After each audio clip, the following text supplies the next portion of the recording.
Working the night shift is a lot like Minecraft.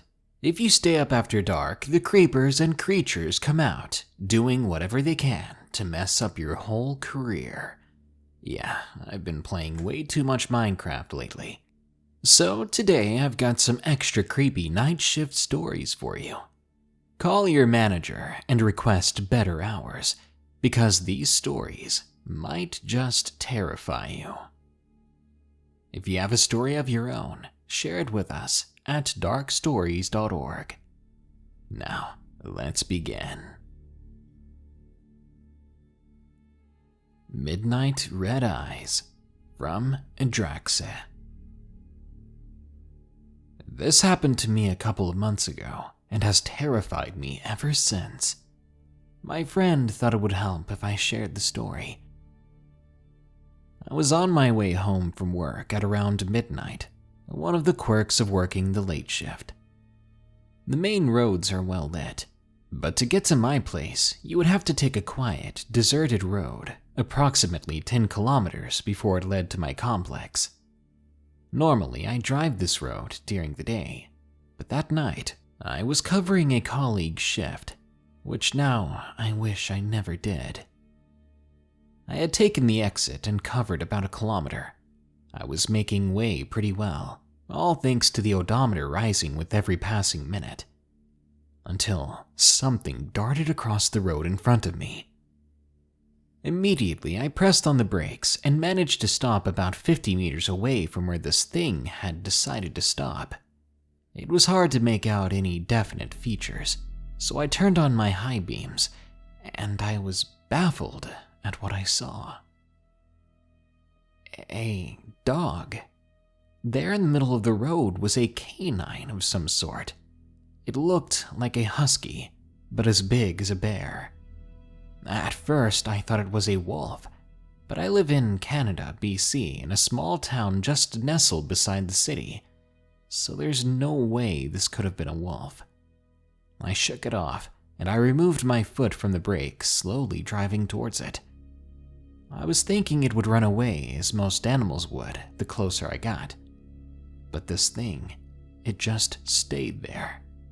I was getting impatient at this point, so I honked, but I was the one that was freaked out, because as it turned its head and swiveled it in a jerky manner, I saw red, murderous-looking eyes zoning in at me.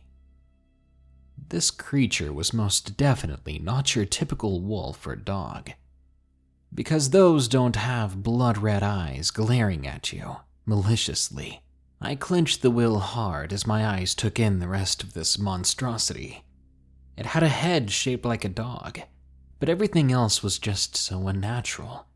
It had a grotesque maw with long fangs and sharp teeth, matted fur patched across its bony body, but the most terrifying thing was its hands. Or a better description would be its mangled hands with talons. I like to believe I'm a strong woman. Being in the army exposed me to a lot of horrors, but this was on a different level. I was frozen to my seat, as if this thing had paralyzed me with its hateful eyes. I kept watching in horror as this monster got up on its hind legs. Standing at about 7 feet tall, it lumbered its way towards me, and just as it neared the hood of the car, I snapped out of my reverie and booked it. I didn't care if my car hit it or what, I just slammed my foot against the accelerator. I went from 0 to around 100 kilometers per hour in less than 10 seconds, and I didn't stop. After stabilizing the wheel, I glanced through the rearview mirror and sighed in relief, because I could not see that thing anymore. That is, until something bumped into the rear of the driver's side. I looked in that direction, and I screamed as I saw this thing keeping pace with me.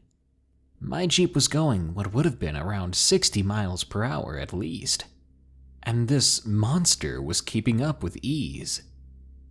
It reached its seemingly disjointed arm and grazed its claws against the glass. I started cursing and swerved my vehicle onto the other side of the road. I shoved my foot on the pedal, and I'm surprised I didn't lose traction and flip. Glancing through the side view mirror, I couldn't see much, but I had a feeling that that thing was still there. I did a shoulder check and held back a sob, and then I saw it. Its freakish Cheshire-like smile from the bottom corner of the window. Its jaw was unhinged, and it had crouched down. Then a blaring horn disrupted the frenzy. I brought my eyes to the front and saw a semi-truck approaching. I quickly swerved into my lane and winced as I felt a thud. I had hit the thing, and with a glance I saw it stumble. I for sure thought it would pursue me again, but it turned and ran into the trees.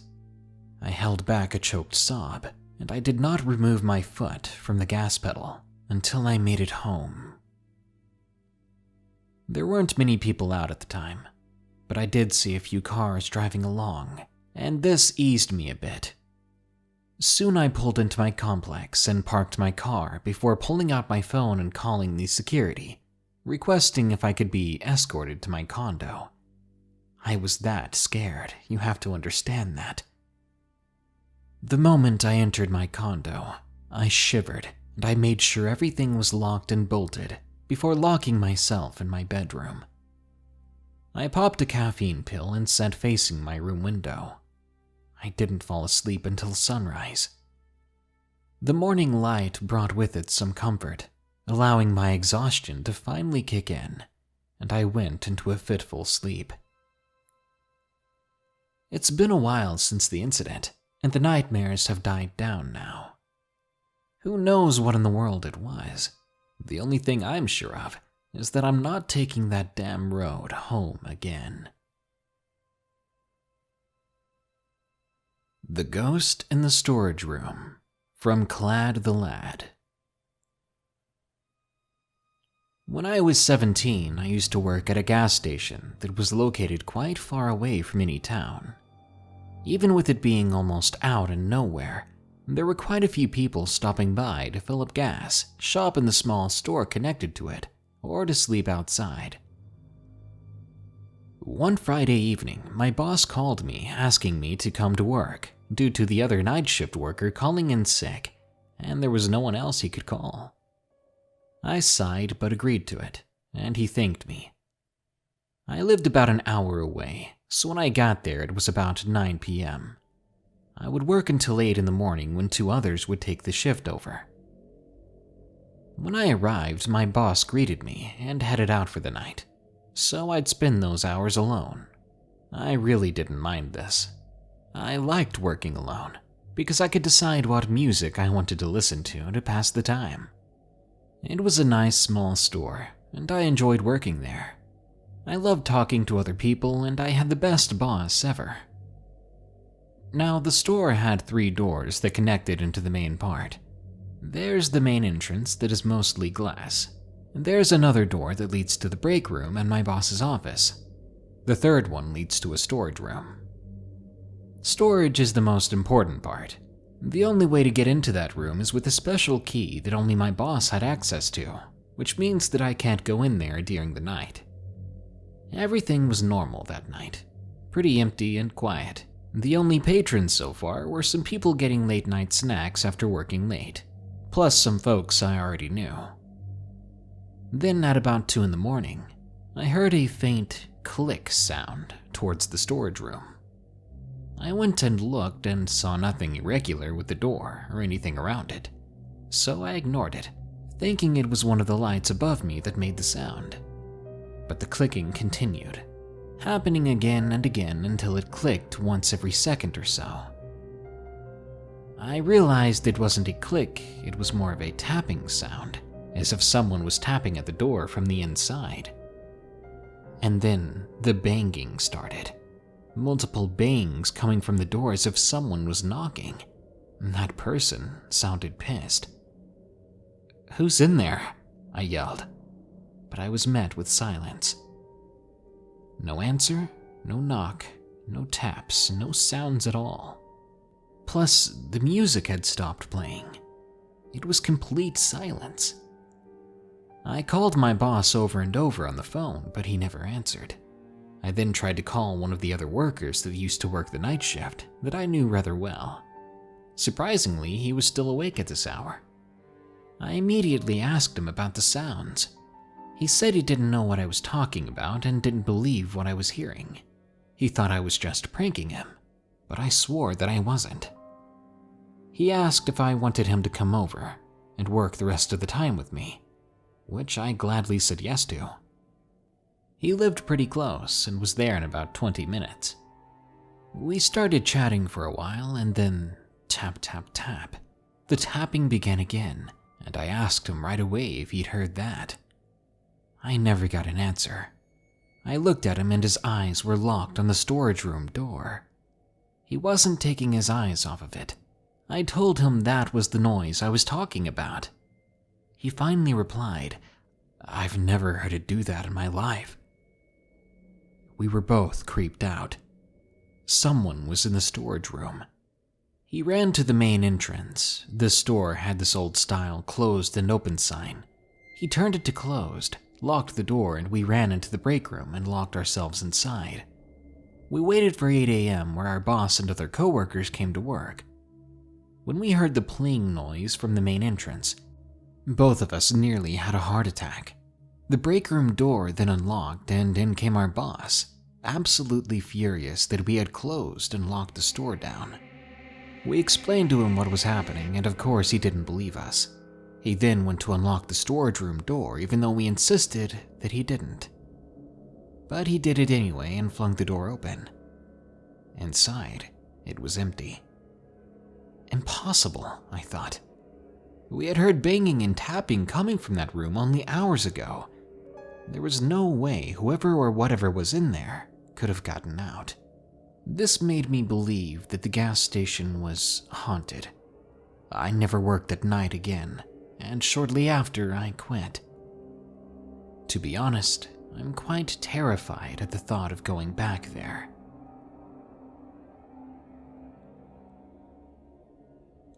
Working at a care home, from Mellissa, Bavington. I'm a 22-year-old carer from the United Kingdom. I work different shifts each week. I work with my mother, who's the manager.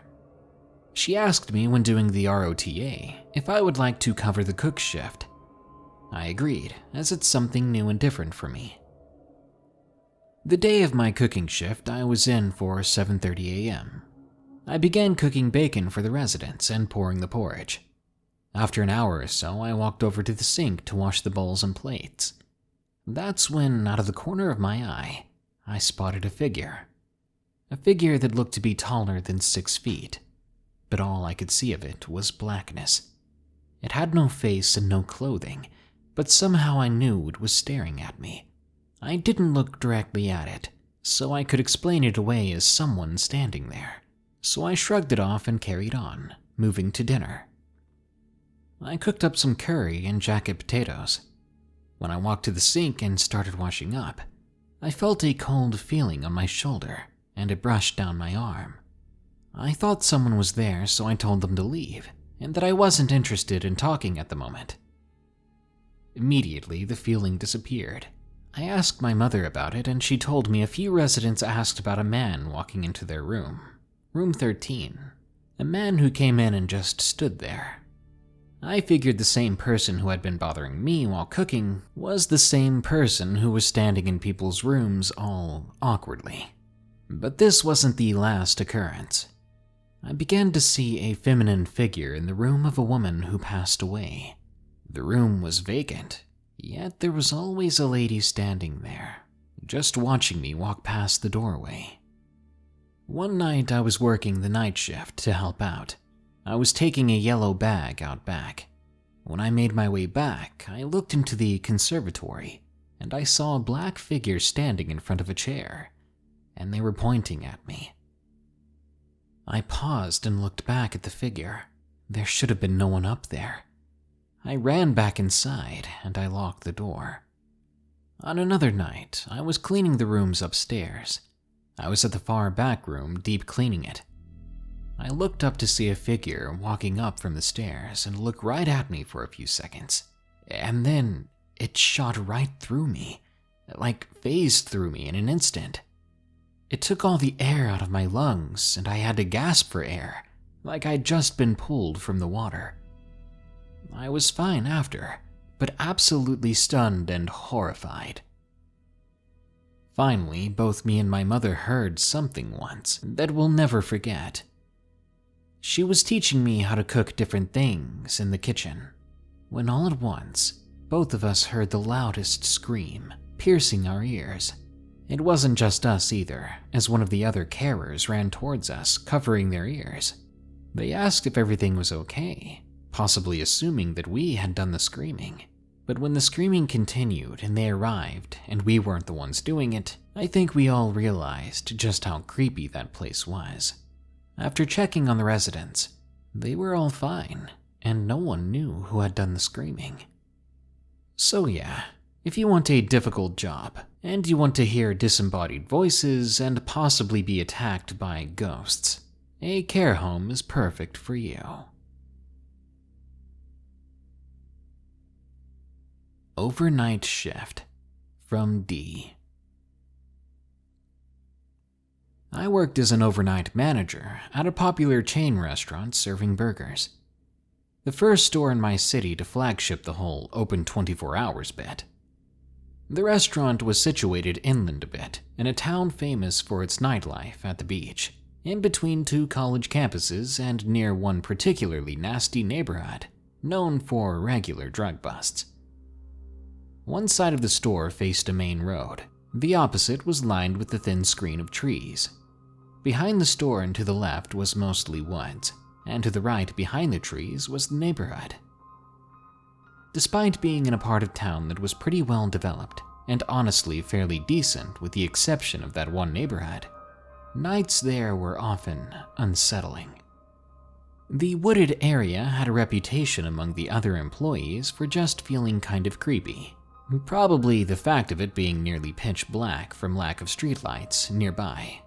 And its proximity to the place where illegal things happened a lot didn't help any.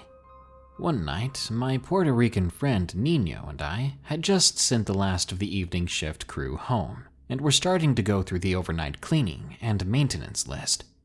After 10 p.m., the front door was locked, and the store became drive-through only, no exceptions.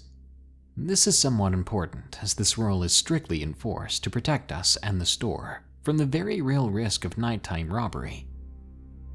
My first task, as soon as I had a chance, was to filter the fryer oil. If you've ever done this before, it sucks. It's hot, dangerous, dirty work. And unfortunately, for about an hour after this, the fryer, and thus about half the menu, was essentially unavailable, while the oil reheated. Before I started, I gave about a 20-minute window doing other basic cleaning tasks to be sure we didn't get any late evening stragglers looking for food. During that time, I glanced out across the parking lot from my spot at the window. I saw a police cruiser park in its usual spot, and watched the officer walk across the parking lot and down the street that led into the neighborhood. The officer, a guy named Jim, did this every night when he got off work, at our manager's request, as the simple presence of a police car in the parking lot made for a very good crime deterrent. In exchange, Jim got a free lunch. As usual, the drive-thru slowed to nothing. I got to work on the fryer, keeping my headset on, while Nino worked in the back, preparing food for the following day. I was about 10 minutes into my task when my headset pinged, set off by a pressure sensor under the drive-thru where the speaker and the menu box were. I pressed the button and chimed in. "Hello, my name is Dee. How can I help you this evening?" The other end of the speaker remained silent. After 5 seconds, I asked again, just to be sure. After another 30 seconds of silence, I pressed the button once more, turning the speaker off. I assumed it was a glitch, which can happen from time to time. About 3 minutes later, the sensor went off again. I sighed, then pressed the button. "Hello, my name is Dee. How can I help you this evening?" I chirped. Again, no response. This time, before I asked again, I stood from my spot by the fryers and looked out over the counter towards the drive-thru. Sure enough, there was a large red pickup sitting there, its windows rolled up. At this point, I assumed maybe my headset was malfunctioning, so I couldn't hear the truck's engine through it. I got up and went around the corner to the drive-thru station. I changed out my headset and pushed the button on the new one. I said my line and was greeted with the telltale rattle of the truck's engine, but still no response from the driver. I waited for a moment, then heard the engine growl as the truck sped off, but something felt off. It took me a second to figure it out. The drive-thru was a single lane with no exit except for past the window next to me, and the entrance was visible from my station, just not the area in front of the speaker box. Their truck didn't exit either way, at least not as far as I could see, and the only other way it potentially could have gone was over a 3-foot-tall knee wall and some bushes on the other side. Unable to give a rational explanation for what I'd seen, I sat there puzzled for a few minutes. Suddenly, there was a sharp tap on the glass of the drive-thru window. I jumped nearly out of my skin, already a little on edge.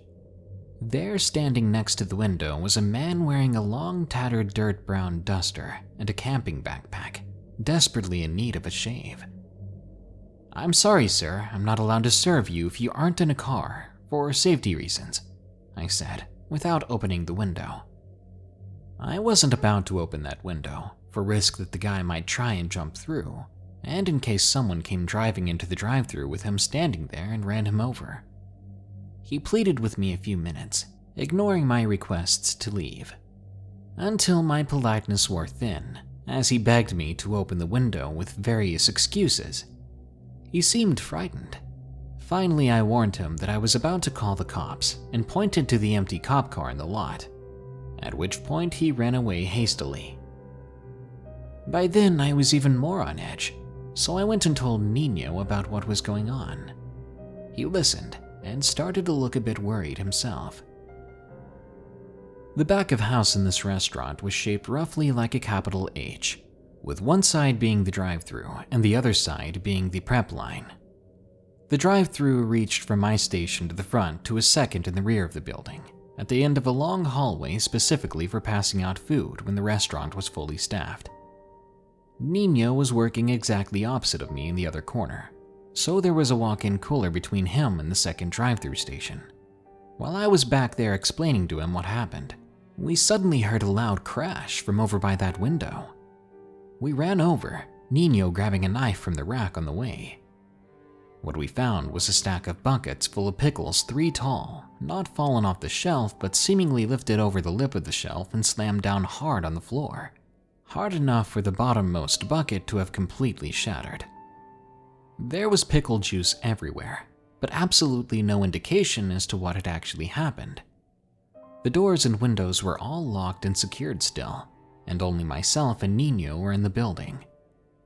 We looked over the mess, baffled, when the drive-thru sensor began to beep again. I took a deep breath and steadied myself before responding. "Hello, my name is Dee. How can I help you this evening?" There was a shriek immediately, like static or interference in the headset for a couple of moments. Then silence. I repeated my line but got no response. I walked back up to the counter and looked again to see if there was someone actually there, but the drive-thru was empty. It was at this point that I realized that we'd had a gap in actual customers of almost 2 hours. This wasn't unusual in the early morning, but it was still midnight. We hadn't even reached the time when the bar crowd would have slowed, and we hadn't had a customer since the guy who tried to get me to open the window. I glanced out the front window and my blood ran cold. There were no lights at all, visible from past our parking lot. No streetlights on the other side of the main road. None of the businesses on the other side, no cars passing, and again, this is a major road. I couldn't even see the lights of the college campus through the trespass that lines it. All we could see beyond our parking lot was black. We had had power outages before, but they didn't follow a perfect line at the edge of the parking lot. And even if this is what it was less like there was no lighting, and more like everything beyond the building and parking lot was just swallowed up by total darkness. My attention was suddenly shattered by an intensely loud bang, like someone had punched the glass of the drive-thru window. I looked over, startled, to see the guy in the long jacket from before standing there facing towards the darkened road. His hood was up, and I could not see his face. He just stood there in the drive-thru staring unmovingly towards the darkened street. Suddenly, there was another bang, this one from the front door, and then another from the back drive-thru window. Nino came running out of the back and into the small office to check the security cameras. He'd heard another bang at the back door.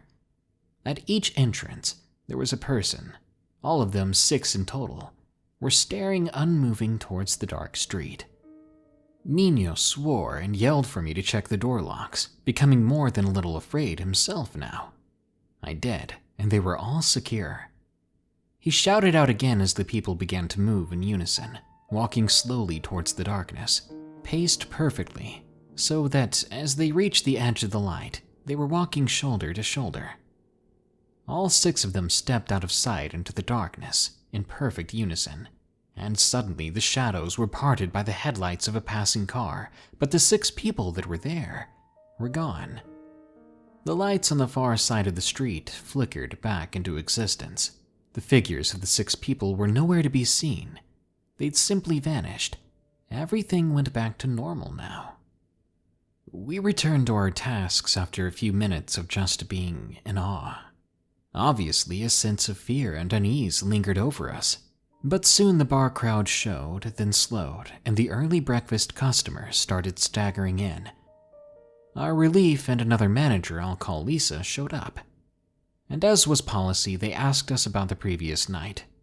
I didn't want to sound insane or freak her out, so I trimmed the story a bit, just telling her there were some odd people hanging around during the night, and to be careful.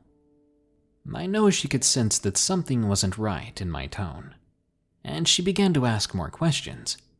I explained further and she went pale, and she recounted her own story about more or less feeling she was being watched in the store at night. She asked if I believed in ghosts, and before I could answer, suddenly the smoothie station just sort of exploded. Cups, lids, and utensils on the station scattered like someone had swept a hand across it, knocking them all violently away. We both stared at the station in genuine terror and decided not to talk any more on the subject, because something clearly didn't want us to. I left that store less than a week later. There were a couple of other odd incidents, one of which was when I saw a taller-than-life shadowy figure standing at the edge of the parking lot all night. And on occasion, things would move on their own. Nino even left a couple of weeks after that, and the last time I visited that store, none of the original staff I'd worked with was still there.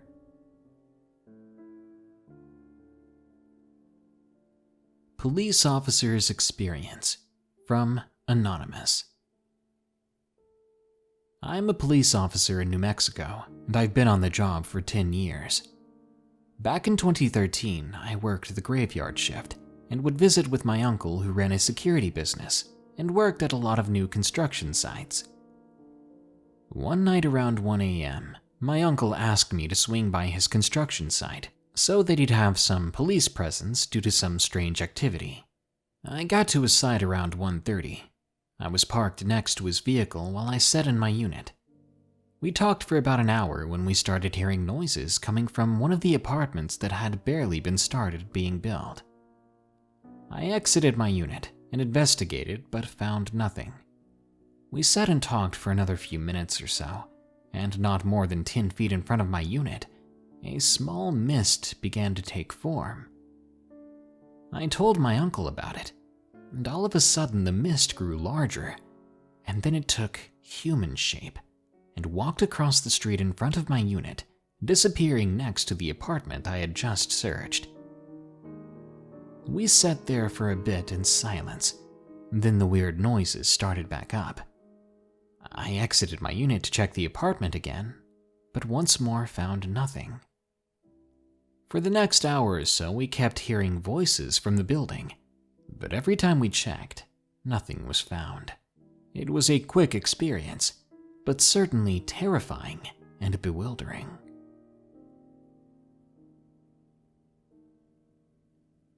Well, when you're just trying to pass the time until sunrise, do your best to ignore the creepers and monsters and malicious spirits lurking about. If I were you, I'd take that old diamond fishing rod you regretted crafting and do some indoor fishing. Crap, another Minecraft reference.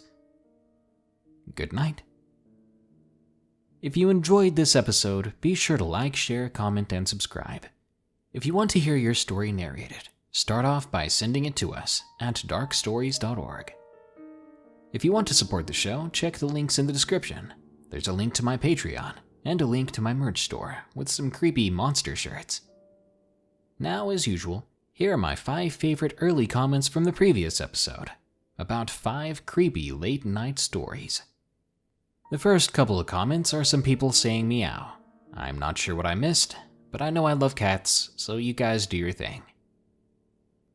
Kalahari Jung says, "For the love of God, somebody find me a Wendigo." Well, I'm planning on doing another Wendigo video soon, because I've received quite a few submissions for Wendigo stories recently. Do you guys want to hear those? Leo Wildwolf says, "I have an irrational fear of a creature biting my toes while I sleep in bed." Irrational? I think literally every human has that fear. I guess our ancestors suffered a lot of bitten off toes in the past. AJAKUK1 says, "Is it dark? Check. Wind blowing outside? Check. I guess it's time for darkness to give me the willies." Sorry, but my willy is only for my wife. No, I know what you're saying, it's just a joke. And HM5Y says, "I'm just happy the lights are on." Not for long. If my local power outages spread like a virus, then you're next. If only that's how it worked. Well, this brings us to the end of this Darkness Prevails episode. But don't worry, more scary stories are on the way. Until next time, here are the credits to my amazing patrons who continue to donate. They're awesome people.